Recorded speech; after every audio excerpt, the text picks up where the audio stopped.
Conan Gray, firstly, welcome to New Zealand. Thank you so much. I am super excited that you're here. Your first time in New Zealand, what are your first impressions? My first impressions are very high. I went to Piha Beach yesterday. Amazing.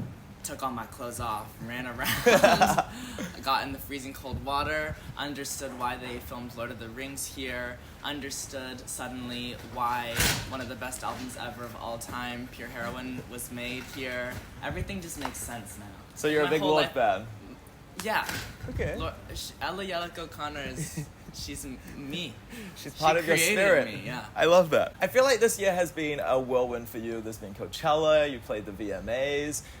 I mean, multiple iconic looks in magazines. You released Superache. What for you has been the highlight of this year so far? Going to Piha Beach. Undeniably. Well, the thing is, I've dreamed my whole life to come to New Zealand.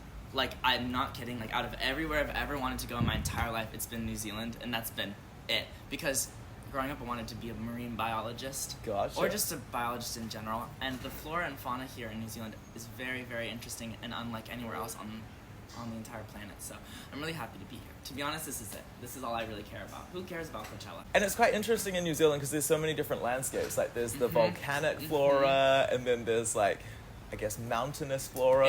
It's very rainforesty. It's just crazy. It's crazy here. Did you know in Auckland there are 52 volcanoes that Really? the city is built around? That's a good fact. That island in the middle is actually a volcano. Right. I do believe it's extinct, but don't quote me on that. You have some incredible musical friends, the likes of Olivia Rodrigo, Tate McRae, Jeremy Zucker. When you guys are hanging out, do you guys talk about music? Have they given you any kind of advice, or have you given them some advice? No, not really. I don't know. No, we just like eat food. What's your normal. go-to food? It depends on the situation. But my friends we love a drive-through fast food vibe. Anything that we don't have to get out of our, like, if we don't have to change into real clothes to go, then that's what we want. In-N-Out.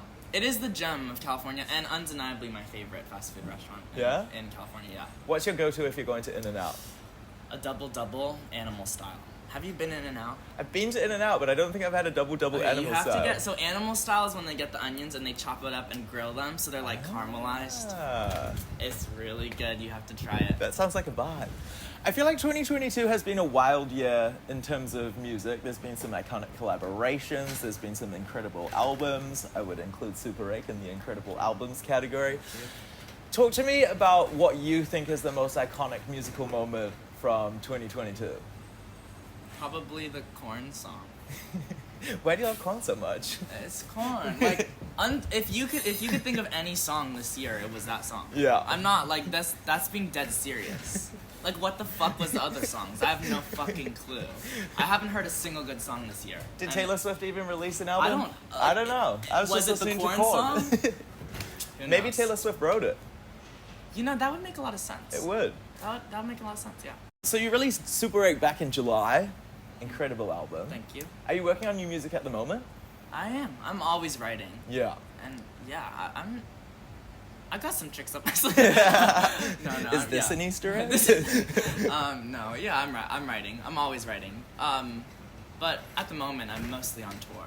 Yeah. So we'll see. Maybe if people suddenly stop buying tickets and don't give a shit about me, then I should get back and make some more songs. But at the moment, I'm in New Zealand, so. Can we expect any songs that were inspired by your trip to Piha? Honestly, yeah, because that was really special. It was really special, and the sand was black. How weird is black sand? Special. I did a lot of Googling about it, and I went to a cafe right by the beach, and I got a cookie that was called the best cookie in the entire world. Was it? It was pretty good. But not the best? I'd say it was bold to say it was the best. Shout out to the best cookie in the world. It's not quite actually the best cookie in the world. What is inspiring you creatively at the moment? Because I feel like tour must be quite hectic. Like, do you have the energy to continue writing whilst you're on tour, or do you prefer to do it when you're back at home? I used to not write at all on tour for some reason. Like, my brain couldn't do the two at the same time. But something happened this year. I think I was so fucking bored in the pandemic that, like, my life was super uninspiring because I didn't do anything, so I couldn't really write that much about like what was actually happening. So I think that Superache is a really like reflective album on like things that happened like years prior. But the second I got back on tour, like life was happening again, and so I had so much to say. I was like bursting at the seams to write. So I've been writing a lot on tour, and it's different. Maybe I'm just growing up and my brain is changing. The weird thing about growing up too is like you can literally feel your frontal cortex like maturing. And like you like wake up random days and you're like, oh yeah, and you like realize something that like took you years to realize. I don't know, it's interesting.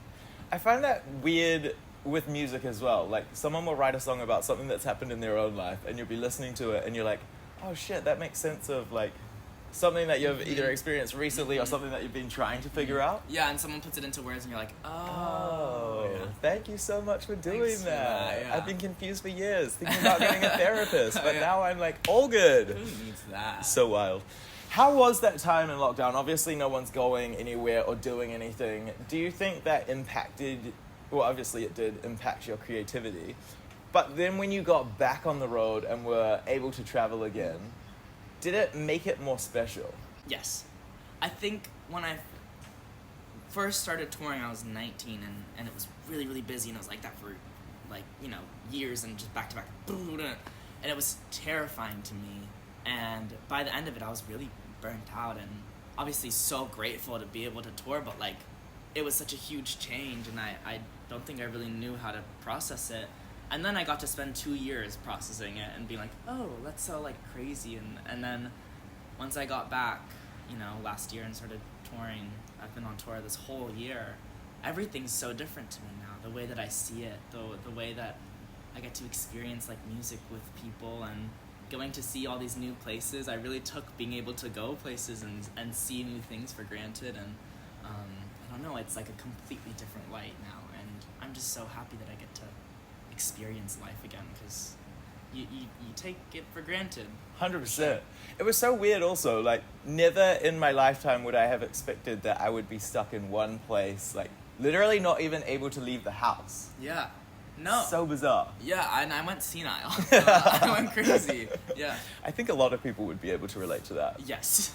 One thing I also want to talk to you about is fashion, because I feel like you have the most incredible fashion. Like, all of the photos I see of you in magazines, even your outfit, I think it was Valentino at Coachella. Like, that was a look. Thank you. Who inspires your fashion? Is there somebody who inspires your fashion, or do you just see stuff and you're like, yes, that's slay? I'm not sure if there's any direct people who influenced me more than my stylist, Katie Keon. I mean, we worked together to build this kind of thing together, and I think when we first started working together, I was very scared of clothing. Yeah. Like, I would go on stage in, like, whatever I was wearing for the day. And over the past few years, we've kind of, like, tried new things, and now it's become like, oh, the more ridiculous that I can be on stage, the better I feel. I think something about kind of putting on this character and representing the music in a way that's like really, I guess, like dramatic is what feels the best to me these days, because the music is very dramatic, and To quote Ella, melodramatic. it's very melodramatic. Exactly. So yeah, she's the, you know, the real like brain with me of how we like create these kind of looks, but I also think I'm very inspired by the past, by like the 70s, the 60s, even the 50s. I think there's so many lessons to be learned from the history of fashion, just because everything is cyclical and we've never had an original thought in our entire lives, so that's pretty fun. Conan Gray, thank you so much for your time. So excited that you're in New Zealand, and looking forward to the show tonight. It's going to be amazing. Thank you for having me. Piha! Piha!